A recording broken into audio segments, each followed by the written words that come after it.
Now to a story that sounds so much like the plotline of a movie, it's actually about to become one. It's about two school buddies turned international arms dealers. And in today's Crime Watch Daily exclusive, I flew to Florida to get the all-new details on the unlikeliest lords of war you could ever imagine. South Beach, Florida.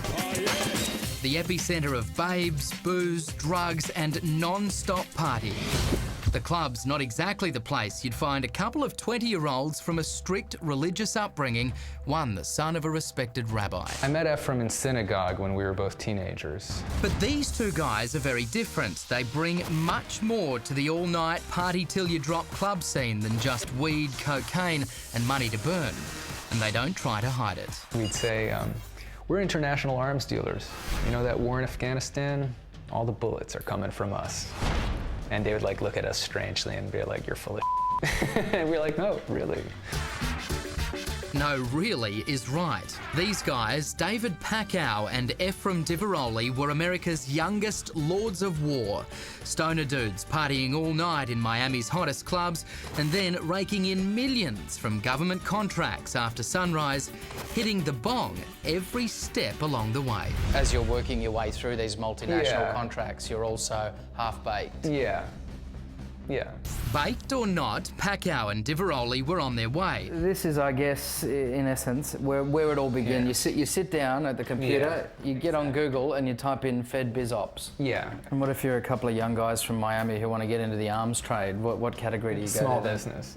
Small business. Small business, right. Yes. It all began for college dropout David when his old religious school pal Ephraim gave him a lift to a party and dropped this bombshell. He said, I have $1.8 million in the bank. And he was 18 years old. So I was like, oh, wow. Ephraim had made that money selling military gear to the government. Packow liked what he heard and jumped right in. Were you educated in military liaison? No. Well, were you educated in international diplomacy? Definitely not. So, I mean, what's your education background at that point? Well, I was studying chemistry. I had a license in massage therapy. The guys worked using a government website, bidding on arms deals big and small. They worked 18-hour days, fortified by lines of coke, their small workspace shrouded in a smoky haze from Miami's finest ganja. You guys had a raging drug habit. Well, we did that while we worked. So we worked out of his apartment, and we were at this big desk. We had, stacks of contracts that we were working on, printouts on the desk, and as well as a bong and a lot of weed that help us concentrate on this. Concentration that led the guys to the arms contract of a lifetime, a chance to supply the entire Afghan army with ammunition. This was the big one. And that didn't overwhelm you, one of the largest small arms contracts in the history of the world. Yes. And you're a couple of guys sitting in a one-bedroom apartment. Yes. And you thought, hey, we might just be able to pull this off. Absolutely. Maybe that was the weed talking. Maybe, but it worked. Guy Lawson wrote the book on the guys. These kids won the $300 million contract to supply all the ammunition to the Afghan National Army. They won it fair and square. They beat out Fortune 500 companies. They beat out their competition. That night, the party was off the chain. Well, we went out to a fancy restaurant, and Ephraim always carried his little plastic bullet that was filled with cocaine so he could, snort on the go. We were toasting champagne, and he gave me a whole big speech about how we're going to be flying in private jets very soon and that we're going to take over the entire industry. By the time they'd won the Afghan contract, business had exploded, and with orders for more than 150 million rounds, they decided it was time for a piece of the good life. So, David and Ephraim leased apartments here in the glitzy Flamingo Towers, where they did their best to balance the appetite for partying with the shady business of the global arms trade. A harmony made it that much more difficult by the fact that their drug dealer lived in the same building. With a nearby full-time supply of blow and weed, they managed to pull together all the ammo they needed in Albania. Soon, cargo planes full of bullets were taking off for Afghanistan. Back in Miami, the Benjamins were rolling in. Things were going great until they realised they had a problem. We realized that when we actually inspected the ammunition, that it was Chinese. The ammunition had originally come from China.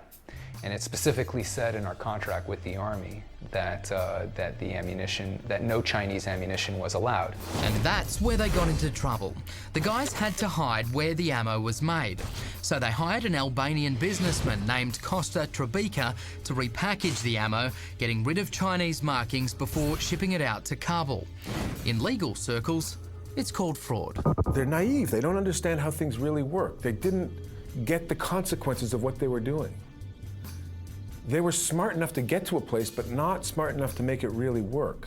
It was a clear breach of the arms embargo. It was a No, clear, it was no, a, no, no, It was a clear it was breach of the not. contract. It was that. Then you guys went to extraordinary lengths to conceal that by repackaging this in nondescript boxes. So what I guess I want to ask is there any remorse? I would say there is some remorse of getting involved in the business in the first place. It's a very shady business. He's got that right. A corrupt Albanian government official elbowed his way in on the deal and stole the repackaging contract from Trebica. Cheated out of his money, a very angry Trebica started talking, and quickly their world came apart. One afternoon, David got a phone call. Ephraim's personal assistant actually called me up and told me that the government had just raided the office. And they took everyone's computers and boxed up all the files, all the paperwork, and took it away to make copies of everything. So that's when I knew we were in trouble. Being in trouble led to sentences of 4 years for Diveroli and 7 months home detention for Pacau. The Hebrew school buddies had hit bottom. But that's better than Albanian middleman Costa Trebica made out. He was found dead on the side of a road. An auto accident, they said. He was thrown from his vehicle and he landed like 20 or 30 feet from his vehicle, and he was driving on a straight, flat road. So I don't really see how that could have happened. One of the experts that analyzed that situation said if it was an accident, it was a very strange accident. But this story isn't over for Pacau quite yet. He did his time, then Hollywood came knocking. The director of The Hangover wanted to turn their story into a movie. It's surreal. I got off very easy. I didn't do any serious jail time. I'm still alive. Didn't make any money, but I've got a great story. So I came out with that.